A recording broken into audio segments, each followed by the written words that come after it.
Nós estamos aqui num evento falando diretamente aqui do nosso Learning Village, aqui em São Paulo, Vila Madalena. Aqui, o Learning Village, para quem não conhece, é a materialização física do ecossistema Anima. E aqui no 11º andar, nós estamos num auditório, uma sala de aula high-tech, que está disponível para todos nós usarmos.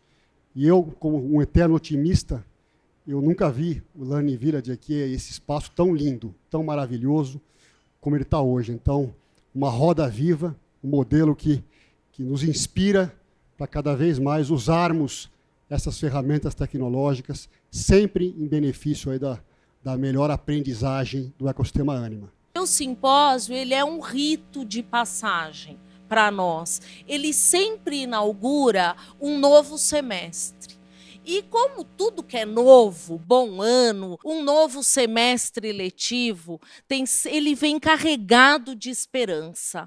E todo semestre, professor, a gente senta aqui e a gente está sempre maior e melhor. A gente sente isso. Nós temos mais alunos, nós temos mais professores e a educação, ela se coloca com toda a sua força. Então, nesta 40ª edição, professora Lília, a gente trouxe um pouco dessa questão do que é a educação, o que nós, educadores, temos que aprender com a história do Brasil. Há um historiador que eu gosto muito, que se chama Peter Burke, que ele disse o seguinte, que o historiador é que nem uma figura antiga que vivia nas bibliotecas, que o apelido dele era lembrete. Por que lembrete? Porque era ele que lembrava nas bibliotecas, naquela época, que não podia acender nenhuma vela, que era a hora de devolver o livro, que era preciso ler com mais parcimônia, com mais silêncio. Então, ele dava um lembrete. E eu acho que o historiador, a historiadora, é um pouco assim. A gente não resolve nada, é impossível resolver. Senão, não estaria, talvez, nesse lugar. Eu seria uma futurologista, alguma coisa assim. Mas a gente dá um lembrete. E esse lembrete é fundamental. A gente dá um lembrete sobre o que aconteceu, sobre como nós vemos o que aconteceu, porque, inclusive, a nossa visão sobre o que aconteceu vai mudando. E essa que é a beleza da história. História e memória, teoricamente, são quase sinônimos, porém não são.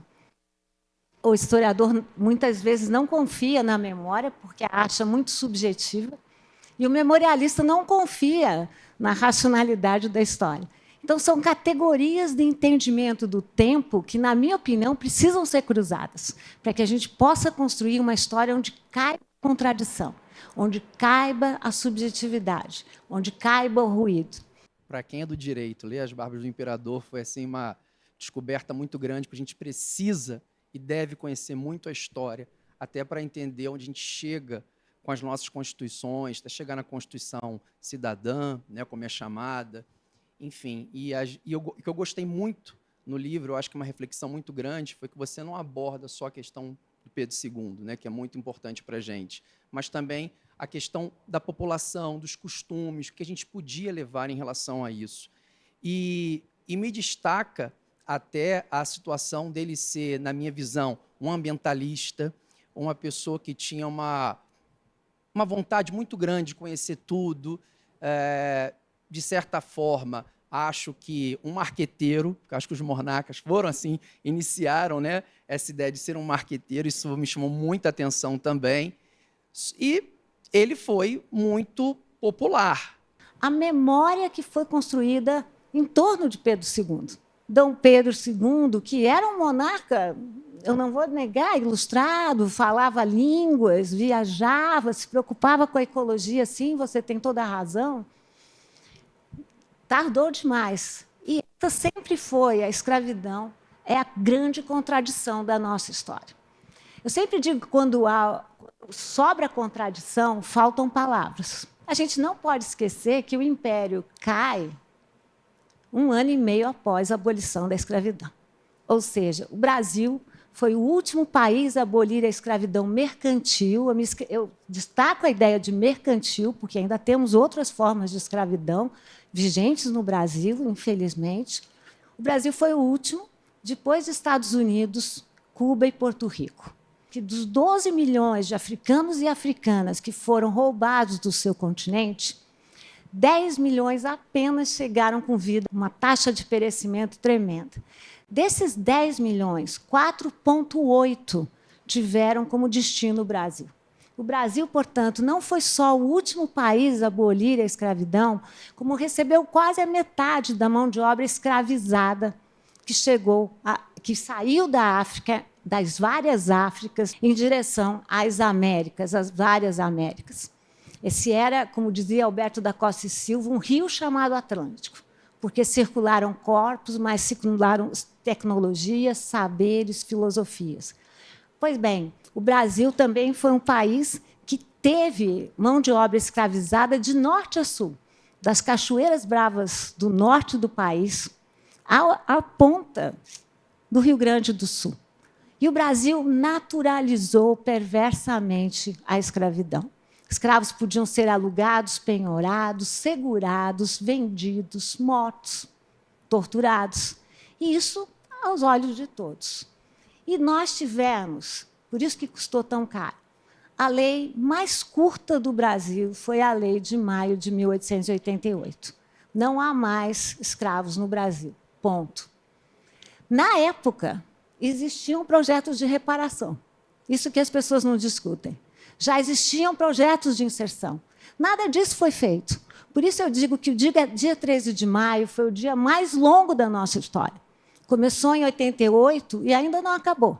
A importância da imagem nos seus trabalhos de história. Você usa muito a imagem, né? E o Pedro II, ele fica marcado pela barba, é uma imagem construída e tem muito a ver com essa questão da história e da memória. Ele parece muito mais velho do que o filho, que é o Pedro I, que já ficou representado como um galã, né? Meio aí vai de novela da Globo até a, né, Lília? Então, essa questão da imagem nos chama muito a atenção. O velho sábio, o Pedro II, o imperador, né? Os historiadores são tão sofisticados para lidar com todo tipo de documento, então a gente quer saber a procedência, a origem, confronta, porque você nunca pode confiar em um documento só, você tem que confrontar documentos. Mas quando chega nas imagens, as pessoas usam imagens como ilustração, essa ideia de imagem como dar um lustro. Basta ver que muitas vezes eu sou assim, já fui em muitas defesas de tese. Às vezes as imagens, quando aparecem sem referências ao tamanho, sem referências ao arquivo, sem referências à data, à autoria, quando não aparecem naquela seção chamada apêndice, anexo. Há um filósofo chamado Émile Durkheim que estudou a eficácia simbólica do poder político. Eu quero estudar a eficácia política do poder simbólico. Não há governo que passe por cima do poder simbólico. Imagem vem de magia. E as imagens, nesse mundo que nós vivemos, têm um papel fundamental. Quantas vezes a gente não acha que lembra de algo, mas a gente não lembra. A gente lembra a partir daquela imagem. Mas as imagens entram na gente. E nós passamos a viver como se essas imagens fossem verdade. Não são. Eu escrevi um livro chamado O Sequestro da Independência em cima de uma tela, do Pedro Américo. Todo mundo acha que a independência foi daquele jeito. Não foi. Pedro Américo fez essa tela da independência, que todos conhecem, em 1888, encomenda de Pedro II para Pedro I. Era o filho que queria recuperar a imagem do pai. Na época, o 7 de setembro, às margens do Ipiranga, passou batido. Inclusive, é verdade aquela história que Pedro I não estava bem das suas funções intestinais e que precisava apear-se. Talvez por isso o rio Ipiranga. Mas, mais do que isso, Pedro Américo sabe, ele escreveu, quando abriu, inaugurou a sua tela, um livro chamado Minhas Contradições, em que ele disse a seguinte frase: em nome da nação, eu sacrifico a geografia. Então, ele aproximou o rio Ipiranga do monte. Ele colocou D. Pedro I num cavalo, quando ele sabia que ele estava num jumento. Ele vestiu Pedro I quando sabia que ele não estava vestido. Por quê? Porque a imagem... Ele sabia disso. contempla a magia. Nós achamos que vemos a nossa independência a partir de uma tela que nunca existiu. Nações se imaginam a partir de imagens que foram, por sua vez, inventadas. E o Óculos de Cor, que foi o seu livro premiado, o vencedor do Prêmio Jabuti, ele vai, com essa da literatura infanto-juvenil, ele traz a história do Alvo e da Ébone. Né? E é interessante que o Alvo, ao longo da narrativa, ele não percebe nuances de cores, diferenças, desigualdades sociais. É notório que, quando ele é confrontado com tudo isso, ele se sente extremamente incomodado. Já a Ébone, ela é uma menina negra que, literalmente, ela sente a dor, né, na própria pele, de todas essas desigualdades, do racismo estrutural, do apagamento, do silenciamento da história, da privação. Ela tem consciência de por que isso acontece, como isso acontece. E, embora ela seja ciente de todo esse processo, a dor dela, o sofrimento dela é muito tangível para uma mulher negra como eu. E aí eu trago também a Chimamanda Adichie, que traz essa questão do perigo, né, da história única, né, que é impossível falar de história única sem falar de poder. Você traz essa quebra, né, da história única no Óculos de Cor, porque você resgata vários personagens, homens e mulheres negros, da história do Brasil, né, traz esse outro lado da história, né, levanta também a questão de gênero, que ainda é extremamente desigual no Brasil e no mundo. E eu gostaria que você comentasse um pouco sobre como esse apagamento, como essa história única, como esses estereótipos, eles contribuem para perpetuar esse padrão social pautado no racismo, no sistema patriarcal, nessa narrativa eurocentrada, e sobre todos nós precisarmos ser ativos nesse processo de mudança, né, como letramento intencional, contínuo, e ações afirmativas, como, por exemplo, a contratação de docentes negros, que ocorrem aqui no ecossistema, a partir do programa Ânima Plurais, podem impactar também no ensino superior. Eu fico muito feliz que você mencionou a questão da dor, porque essa pessoa que me disse, você não está pensando na dor da Ébone. Ébone vai ter que lidar com o problema do alvo? Não tem que lidar. Não era responsabilidade da Ébone explicar isso para ele. E eu fiz propositadamente um livro em aberto, né, dizendo que eles são bons sujeitos, são boas pessoas, entraram nessa vida com bons ideais, às vezes se entendendo e às vezes se desentendendo. Porque, só para terminar, nós temos um problema grande, né? A gente esconde o ruído, a gente esconde a contradição. E não é possível. A história, durante muito tempo, foi feita de consenso. A gente põe embaixo do tapete o ruído. É preciso aflorar a contradição. Nós já concluímos que as pessoas têm traumas, mas as nações têm traumas. E como é que a gente lida com os traumas? Expondo os traumas, conversando sobre eles, dialogando com eles, nunca escondendo. Esse é o pior dos caminhos. Como diz a intelectual negra Bell Hooks, que a sociedade é feita das marcas que ela constrói. Quais são essas marcas? São gênero, raça, região, geração, classe, que, quando interseccionadas, quando atravessadas, produzem ainda mais violência. Outra intelectual negra que eu gosto muito, a Cida Bento, fala, sempre que nós falamos da questão da escravidão, nós falamos como ela vitimou os negros. Claro, vitimou mesmo. Mas a gente não para pensar o que a escravidão produziu na sociedade branca brasileira. Produziu um senso de hierarquia tão rígido, um patriarcalismo tão rígido, que nós não conseguimos desconstruir. Eu falo de uma ideia que, para mim, é muito forte, que historiador, a gente pensa assim, historiador estuda o que muda. Mas não, historiador estuda o que muda e o que reitera.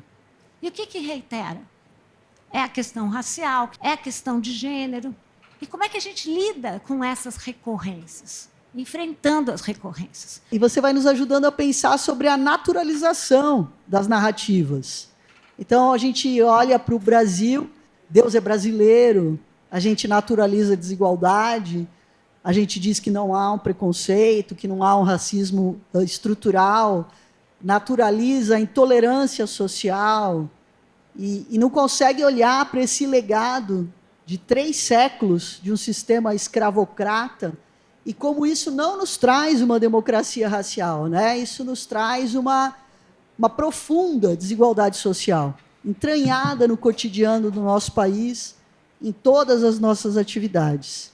E como nós, enquanto professores, educadores, como que a gente pode descortinar com os nossos alunos, a partir dos lugares que a gente está, essa narrativa oficial criada, que é falaciosa, e criar um país mais empático, mais justo. Como você termina no teu livro falando, a gente ainda tem um passado tão longo pela frente. Como que a gente pode fazer, professora? E cidadania cada um faz do seu lugar, e a partir do seu quintal, e a partir da sua possibilidade. Então, se você é um professor de direito, vamos lá falar de república no Brasil. Né? Vamos cobrar a nossa república. Você é um professor de biologia, vamos falar, sim, de por que será que raça, durante tanto tempo, foi tratada como uma questão biológica, quando nós sabemos que não há um componente biológico. Raça é uma construção social e histórica. Se você é um professor de geografia, vamos entender o que é o racismo ambiental, por exemplo. Por que será que, nas recentes enchentes que nós vivenciamos agora, as populações negras foram as mais afetadas? Ou seja, do lugar que você estiver, é preciso combater essa que é a grande contradição da sociedade brasileira. Essa é a verdadeira ideia da diversidade. É o reconhecimento das qualidades em cada um e a maneira como essa diversidade tem a capacidade de me modificar profundamente. Essa é a ideia de afeto. A educação tem muito de afeto, na minha opinião. E nós só somos afetados por aquilo que nos significa profundamente, por aquilo que nos comove, com aquilo que move a nossa alma, mexe com a nossa subjetividade. Esse é o verdadeiro e a verdadeira riqueza da diversidade. É o afeto. Pelas imagens, pelo poema, pela música. Ou seja, como é que a gente afeta essas pessoas para que elas percebam como as nações são construídas, países são construídos a partir desses imaginários. E a gente constrói de novo. A gente cria de novo. A gente imagina um país de novo. A gente que teimosamente insiste em lembrar as pessoas o que elas querem esquecer, como diria Hobsbawm, né? Numa sociedade que pensa exclusivamente, muitas vezes, no presente, a gente tem essa teimosia importante de falar do passado para ajudar a gente a compreender melhor o presente. Mas, sem querer fazer a história do tempo presente, mas eu gostaria um pouco da sua análise do contexto racial que nós vivemos. A gente tem hoje muitas manifestações explícitas e recorrentes de racismo, porque o nosso racismo está institucionalizado e ele se manifesta de diversas formas. E aí fui pegando exemplos cotidianos. No esporte é muito recorrente as pessoas, né, as torcidas, xingarem o adversário, comparando o negro ao macaco, animalizando as pessoas, reproduzindo um pensamento, né, que a gente já carrega ele há alguns séculos. A gente tem também algo que tem me chamado muito a curiosidade. Os humoristas, né, eles têm hoje reclamado muito da dificuldade de fazer humor, e aí com um rótulo do politicamente correto, né, alguns chegam a dizer: se os Trapalhões existissem hoje, o Mussum não poderia, quer dizer, eles não poderiam fazer mais piada com o Mussum, como se você fazer piada racista e a sociedade aceitar isso, naturalizar o racismo, fosse uma virtude, né? Mas, ao mesmo tempo, a gente tem algumas discussões, alguns avanços que eu acho que são importantes da gente refletir. O status que a questão racial alcançou hoje nos estudos acadêmicos, né, os seus trabalhos são a representação disso. Esse debate que a gente faz aqui hoje, nesse espaço, né, a gente tem o racismo hoje como crime inafiançável, por mais que a gente questione ainda a implementação da legislação, a própria questão das cotas que foram colocadas. Então, a gente também tem um quadro de conquistas. E aí eu queria um pouco a sua análise mesmo, né, sem querer fazer história do tempo presente, mas um pouco a sua análise. O que você avalia? Nós já avançamos muito, você é otimista com o atual quadro que nós estamos vivendo? O que falta mais ainda para a gente avançar? Que perspectivas que você percebe nesse contexto que a gente tem vivido atualmente? Eu penso que nós, professores, temos quase uma perspectiva existencial diante dos alunos. Pelo menos eu penso isso, não é a sua opinião. é preciso ter um pouco de otimismo. E eu brinco que eu sou pessimista no varejo e otimista no atacado. Ou seja, no momento presente as coisas não estão tão boas, né? Mas lá para frente vão estar. E a questão racial é um bom ponto de lança sobre isso. Porque, como dizia Florestan Fernandes, os brasileiros tinham preconceito de ter preconceito. E praticavam um preconceito retroativo. Qual é? Uma pesquisa que nós fizemos em 1988 na USP, nós perguntamos aos brasileiros e às brasileiras se tinham preconceito. Resposta: 97% não. Segunda pergunta: você conhece alguém que tenha preconceito? 97% sim. E quando a gente perguntou, agora tente descrever o grau de relacionamento, nós não pedimos nomes. As pessoas queriam dar o nome. A minha mãe, o meu pai, o meu namorado. E eu brinco que a conclusão informal, em 1988, é que os brasileiros e brasileiras se sentiam uma ilha de democracia racial, cercados de racistas por todos os lados. Era uma discussão difícil de ter, porque ninguém assumia para si, só assumia para o outro. Não, nós somos todos uma democracia. Essa questão, agora, quando nós conversamos aqui, no começo de 2024, ela já é uma questão fundamental. Essa é uma realidade brasileira. Então, fizemos muito, mas temos muito mais para fazer, muito mais. A universidade é o lugar do despertar. É o lugar de você entender efetivamente qual que é o seu papel dentro da sociedade. É o lugar de você conseguir efetivamente olhar o outro de uma maneira verdadeira, de uma maneira genuína. Quem sabe seja o momento da gente, seja o grande local da conexão de almas. A universidade não são os espaços, como o Marcelo fala, como a gente sempre fala e tudo mais. A universidade acontece no momento da relação do professor-aluno, do que a gente quer construir, de que sociedade a gente quer construir.